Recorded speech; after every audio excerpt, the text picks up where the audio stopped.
तर कसे आहात मित्रांनो? माझे नाव कृष्ण. तर आज मी तुम्हाला माझे आवडते चित्रपट तुंबाडबद्दल माहिती देणार आहे. तर तुम्हा सर्वांपैकी कोणी तुंबाड पिक्चर बघितलेला आहे? तुम्हाला तो कसा वाटला? तुम्ही काय सांगू इच्छिता? अच्छा. तर आता मी तुम्हाला चित्रपटाबद्दल माहिती देणार आहे. तर सर्वात आधी जेव्हा चित्रपट सुरू होतो, तेव्हा एक मूर्ती दाखवली जाते. जे एक देवीची मूर्ती राहतात. जे धन आणि धान्याची देवी राहतात. तर एक विनायक नावाचा व्यक्ती राहतो, ज्याच्यावर पूर्ण चित्रपट आधारित आहे. तर तुंबाड. तुंबाड हा गावाचं नाव आहे, जिथे हा चित्रपटाची शूटिंग झाली आहे. तर पिक्चर सुरू होतो आणि विनायक आपल्या मुलाला सांगत असतो, ह्या देवीची गोष्ट. जेव्हा हा पृथ्वीचा निर्माण झाला होता, तेवढे जेवढेही देवी-देवता आहेत, त्या सर्वांना ह्या देवीनीच जन्म दिलाय, असं तो सांगतो. देवीला आपला पहिलं मूल हस्तक त्याच्यावर खूप जीव होता. तर हस्तक खूप लालची मनाचा होता. त्याला त्यांनी धोक्याने देवीकडून धन आपल्या आटोक्यात केले होते. त्याच्यानंतर तो जसे धान्याकडे वळला, तर हे सगळे देवी-देवतांनी त्याला बघितले व क्रोधित झाले. तर देवींनी हस्तकला श्राप दिले, की तुला कोणीही पूजणार नाही आणि त्याला आपल्या गर्भामध्ये बंद करून ठेवून दिले. त्याच्यानंतर चित्रपट सुरू होतो. विनायक जेव्हा लहान राहतो, तेव्हा त्याची आई कुठेतरी गेली राहते. त्याच्या घरी एक खोली राहते, जिथे त्याची आजी राहते. ते त्यांच्यासोबत नाही राहत होती. तर विनायक विचार करतो आणि आपल्या भावाला म्हणतो, की आपण आपल्या आजीला जेवण द्यायचं. पण त्या दोघांना तिथे जाण्यासाठी पाबंदी होती. तिथे नाही जाऊ शकत. पण तरी त्यांनी धाडस केलं आणि तिथे गेले. तेवढ्याच त्यांची आई आली आणि त्यांना अडवलं. मग त्यांची आई येऊन म्हणते, "तुम्हाला कोणी सांगितलंय करायसाठी? तुम्ही तिथे अजिबात जाणार नाही." मग त्यांची आई येते व जेवण देऊन त्या आजीला देते आणि त्याची आई म्हणते, की "झोपून जा, नाहीतर हस्त घेऊन जा." त्याच्यानंतर तो आणि त्याचा भाऊ खेळत राहतो. तर खेळता-खेळता त्याचा भाऊ पडतो व त्याचा मृत्यू होतो. जसं त्याला त्याच्या आईला माहीत होते, ती आई तिला बैलबंडीत पुण्याकडे निघाली होती त्याच्या उपचारासाठी. पण रस्त्यातच त्याचा मृत्यू होऊन जातो. त्याच्यानंतर विनायक आणि त्याची आई पुण्याला निघून जातात. काही वर्षानंतर विनायकला आतमधून असं वाटत होतं, की त्या खोलीमध्ये काय आहे? त्या आजीकडे जायला आई का ना म्हणत होती. तो मग दुसरा सीन दाखवतो जिथे विनायक मोठा झालेला असतो आणि तो पुण्याला येतो त्याच्या जुन्या घरी आणि मग त्या खोलीत जातो. तेव्हा तो तिथे बघतो, की तिच्या आजीचं जे पूर्ण शरीर होतं, ते मातीमध्ये म्हणजे मातीमध्ये पूर्ण दबलेलं होतं. फक्त त्या आजीचा चेहरा आणि हृदय तो सुरू होता आणि आजीच्या पोटामधून खूप मोठं झाड निघालेलं होतं. मग विनायक विचारतो, "आजी हे सगळं कसं झालं?" तर तो म्हणतो, की "हे कसं काय झालं, की तुझी अशी अवस्था कशी झाली?" तर विनायक विचारतो. पण आजी म्हणते, "तू याच्या मागे नको पडू. हे खूप विचित्र आहे." त्याच्यानंतर मग विनायक त्याच्या आजीला मुक्ती देतो. मुक्ती देण्यासाठी एकतर आजीला जाळावं लागत होतं. मग विनायक त्या आजीला जाळतो आणि मग तिथे एक वाडा राहतो. जो देवीचा जो गर्भ आहे, तो त्या वाड्यामध्ये असतो. ज्या वाड्याचा जो मालिक होता त्याला सगळेजण अ, सावकार म्हणत होते. तर त्या सावकाराच्या वाड्यामध्ये तो जातो आणि मग तिथे 2 महिने तिथे गुहा शोधतो, की ते कुठे आहे. मग काही 2 महिन्यानंतर त्याला ती गुहा भेटते आणि तो आपल्या घरी परततो. आणि मग ही गोष्ट त्याच्या वाईफला सांगतो. त्याच्यानंतर मग तो कर्जामध्ये होता. त्याने कर्ज घेतलेलं होतं.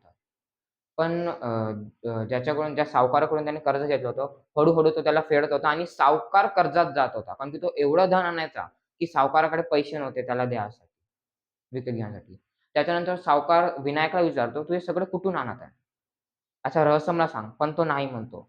एका दिवशी पुन्हा विनायक त्याच वाड्यामध्ये जातो आपले धन आणण्यासाठी आणि त्याचाच पाठलाग जो सावकार होता तो करत होता. कारण की त्याला पण पाहिजेल होतं, की कुठे आहे. मग तो बघतो, की एका गुहेमध्ये विनायक जात होता आणि विनायकला माहीत होते, की सावकार त्याच्या मागे आहे. मग विनायक जो देवीचा जो गर्भ राहते, तिथे उतरतो. तिथे उतरल्यानंतर सावकारी सुद्धा त्याच्यात उतरतो. पण सावकाराला माहीत नव्हतं, की इथे हस्तक राहतो.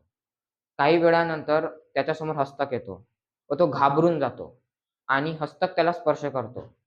अगर हस्तकनी कोण्याही माणसाला स्पर्श केला, तर त्याची पण बॉडी सडून जाईल. फक्त त्याचं हृदय सुरू राहणार. असा मग तो तिथे त्याला हस्तक येतो आणि स्पर्श करतो आणि मग तिथेच तो राहून जातो. थोड्या वेळानंतर विनायक येतो आणि विनायक मग त्याला सांगतो, की हे सगळं प्रकरण काय आहे. त्याच्यानंतर तो त्याच्या सावकार त्याला मुक्ती देऊन देतो आणि त्याला जाळून टाकतो. त्याच्यानंतर जो विनायकचा मुलगा होता, त्या विनायकच्या मुलाला पण अशी क्युरिओसिटी वाटत होती, की ते काय आहे? बाबा कुठून धन आणतात? आणि विनायक सुद्धा आपल्या मुलाला शिकवत होतो, की ते धन कसे काढायचे, काय काढायचं याच्याबद्दल तो सांगत असतो. तर एके दिवशी मग विनायक त्याच्या मुलाला नेतो, की ते धन कसे काढते धन ते सांगण्यासाठी. मग विनायक आणि त्याचा मुलगा वापस तिथे जातो आणि तिथे मग त्याला सांगतो. हस्तकला एक श्राप होते, की ते धान्याला स्पर्श नाही करू शकत. अगर त्याने जर केला तर तो मरून जाईल. फक्त तो ओलं धान्य राहते. जसं कणिक आहे.